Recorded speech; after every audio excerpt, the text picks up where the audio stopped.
Hello, YouTube. This is Insane Monster for the New Year's What If special. So yeah, this is part 5 of What If Asta was the Avatar.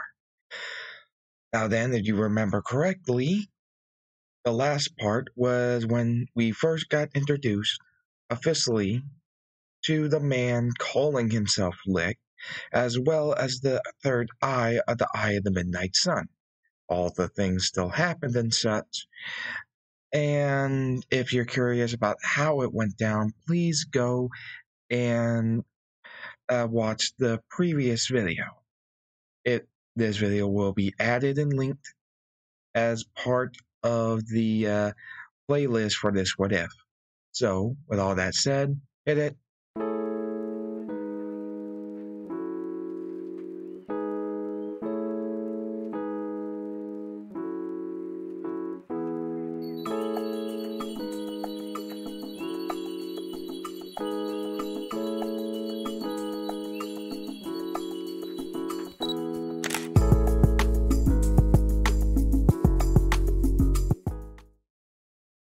Now then, as we meet, go to the Black Bull's hideout, Yami tells Asta that him, Asta, and Finral are going to the capital to do a bit of a meeting, and that the Wizard King asked to meet Asta.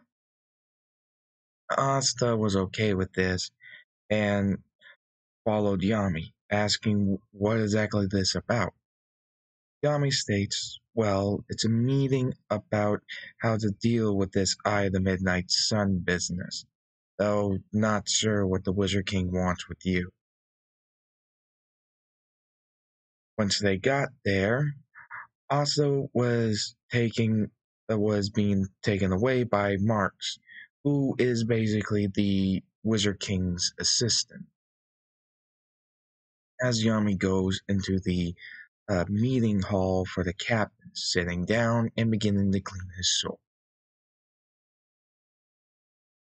As some of the captains just remark about how that interaction with the Eye of the Midnight Sun could have gone better. So Jack the Ripper then stated, though I have to admit, that new boy in your squad is pretty interesting. Think he might be rather fun to cut up. Tommy stated, dream on.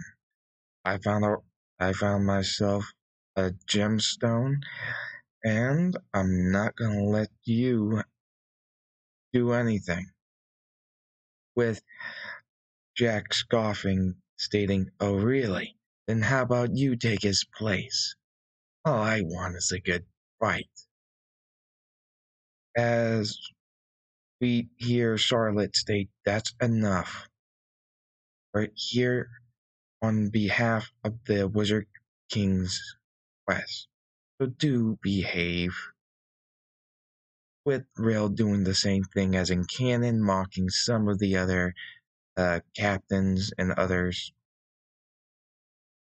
until he gets the Yami trying to imitate him, who is then being threatened by Yami.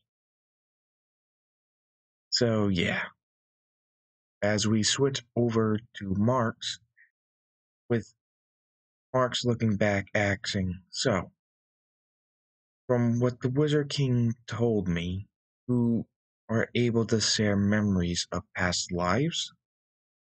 Asta said, yeah, basically. It's kind of weird and complicated. Mark smiles and says, well, I myself have what you would call memory magic. It's part of the reason why we need you here, actually. As he opens up the door at the bottom of the stairway that he was leading Asta down, revealing two of the Eye of the Midnight Sun members that were captured and tied up to post. With Asta looking at this, thinking for a moment about some of the memories from his past lives, then just placing his forehead against the wall, stating, "Why? Why is it always that in ever lifetime I'm in, or whoever I reincarnate, any of my past carnations, whichever, I have to deal with either me or somebody else tied and or chained up in some weird secluded room, which is by no means inaccurate, quite the opposite, considering Aang was chained up in a secluded room inside a Fire Nation army base, as well as being tied up and just out cold inside an ice cave at the North Pole, as well as Katara, who was restrained and put into a metal box.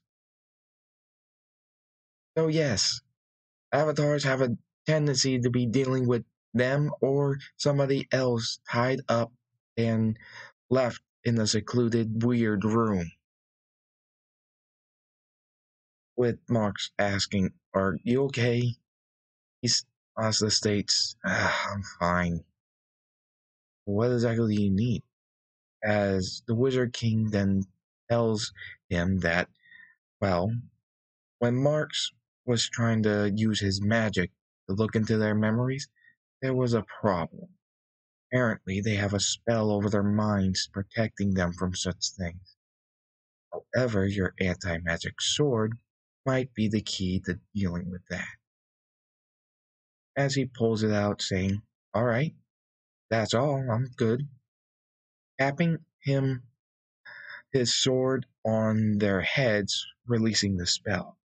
Captain Vengeance does show up, obviously, as him and the other uh, magic knights go down to where they're holding those people. With them seeing Asta there, Gelder, the hamhead dude, states, "Oh, so that's the boy who supposedly has spirit, is it?" As well as containing and controlling the power of 4 elements. Interesting. As the interrogation using Marx's magic continues, it's revealed that Gelder is actually the one behind breaking down security of the capital to let the Eye of the Midnight Sun break in, as he uses his transparent magic to get out of there and runs away. Captains worry about him getting away, but Yami states that it really isn't that much of a problem. Asta not only has anti-magic, but can sense ki. Though, even though he can disguise his appearance, I don't think he could disguise his foot. When Captain Vengeance then asked what he meant by that, Yami smirked, stating, "He isn't barefooted for no reason. He can sense vibrations people make, even their heartbeats, through uh, waves of movement going through the ground and such. So, doesn't matter where he runs to, they'll be able to find him." As we see Asta hit Gelder with the sword, then stomp on the ground, launching a earth pillar at him, slamming him in the guts and him flying. Right when he tries to use another transparency spell on him, which does work, but still gets hit by the earth. If you're not clear, transparency magic for him allows magic spells to pass through his body, or just not hit him. As Gilder's spell goes away again, with him stating, "How did you?" Asta states, "From what I understand, that magic of yours allows you to avoid attacks from magic, but it doesn't have any aspect that allows you to get hit with earth that's just being controlled, not earth created by magic. Not to mention my anti-magic sword. Sorry, you're not going anywhere. As he summons his transparent knights that try to attack him, Ostov throws his hand forward, blasting them with a gust of air, causing them to slide back, giving Asta a chance to slash clean through them. The Gilder then gets a little worried. Asta then states, "This is enough," slamming his hand onto the ground, earthbending, ultimately causing Gelder to sink into the ground, being restrained, only leaving the neck up, being revealed. As he's just trying to get out, saying, "You worthless commoner!"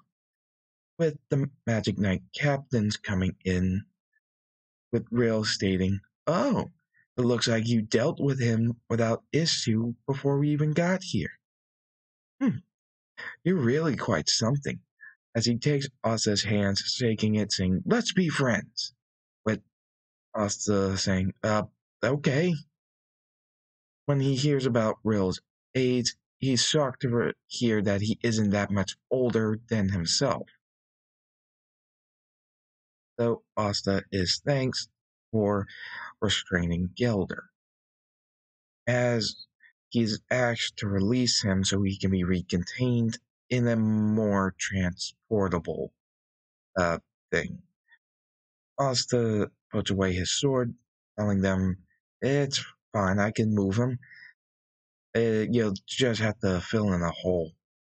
As he earth bends a kind of pillar structure, keeping it together with his earth bending and moving it back down, which is where the process goes, revealing all of his crimes. As the captains are disgusted by all he did, that just brings a disgrace upon the mantle of being a Magic Knight captain.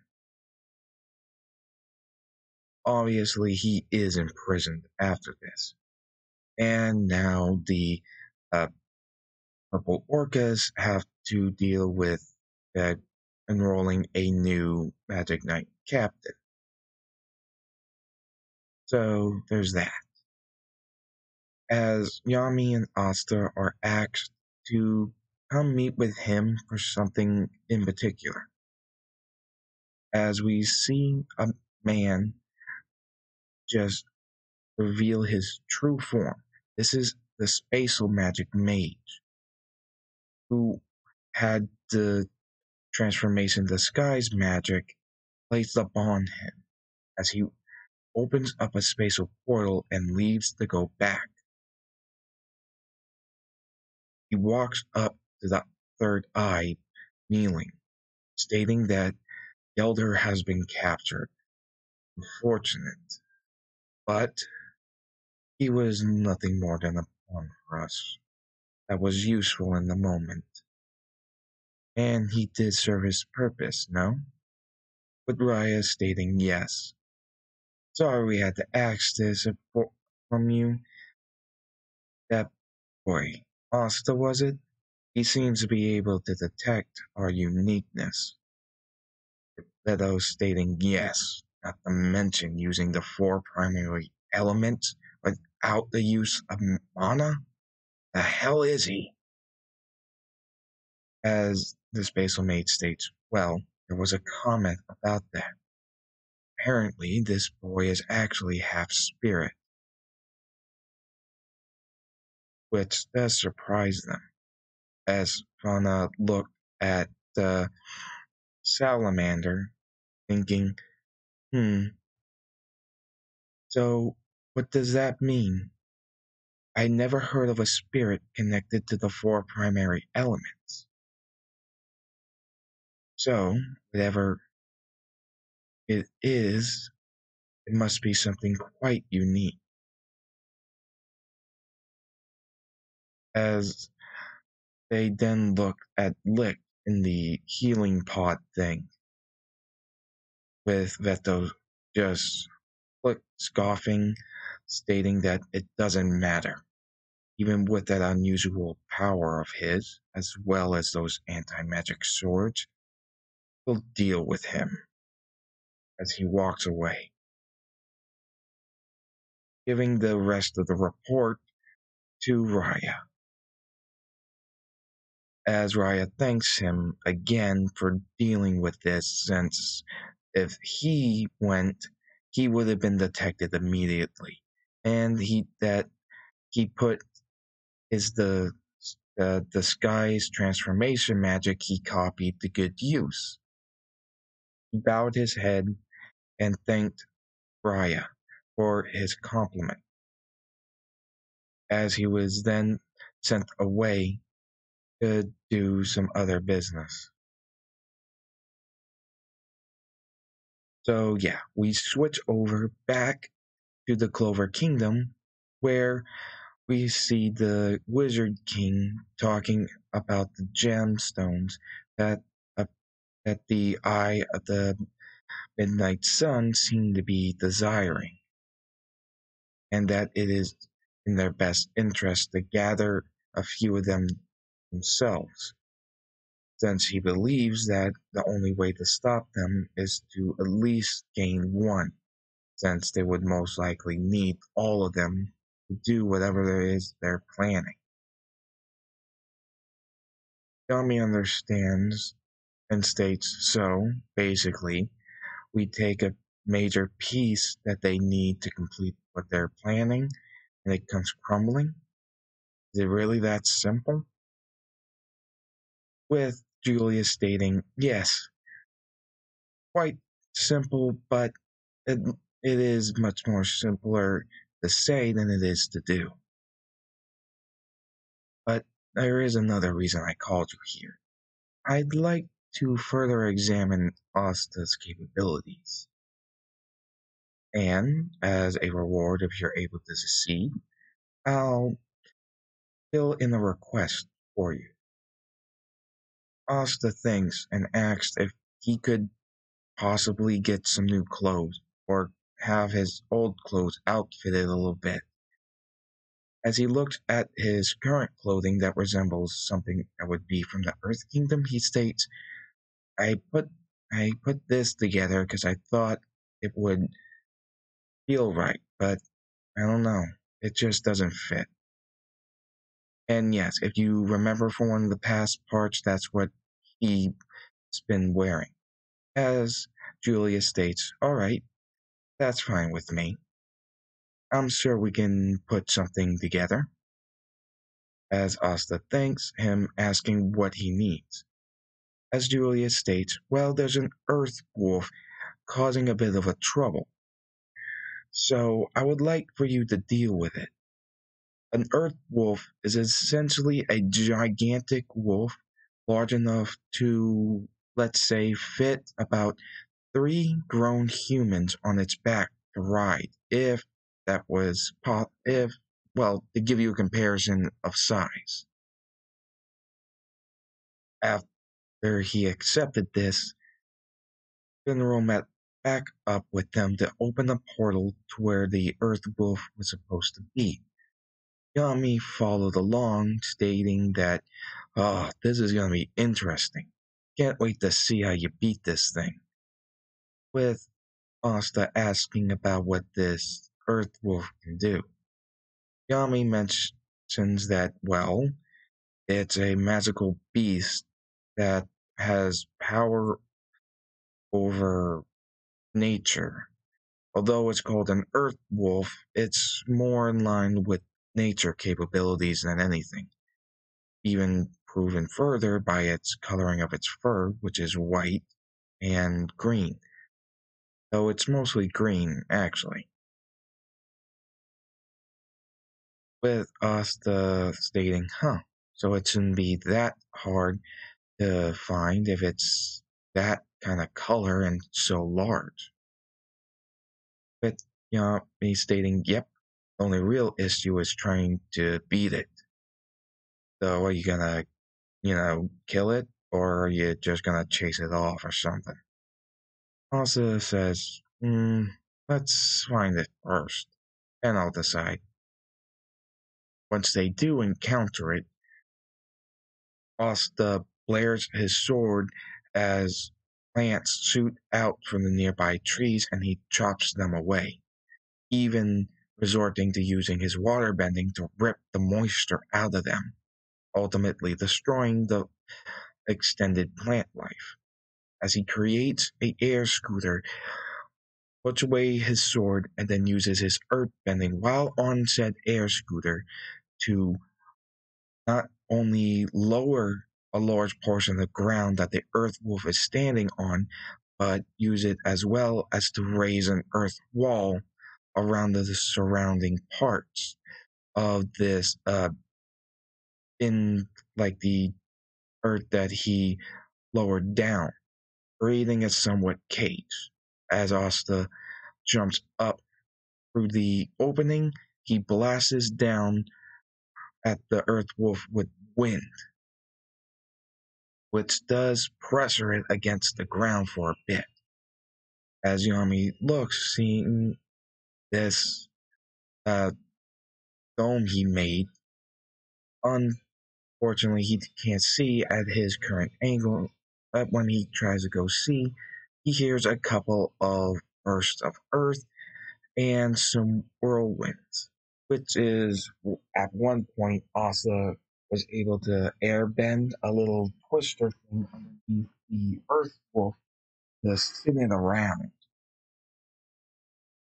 After a bit of fighting, by the time Yami was got to where he can see, we see the earth wolf licking Asta. Apparently, Asta exerted himself to such a degree that the earth wolf acknowledged him as the alpha.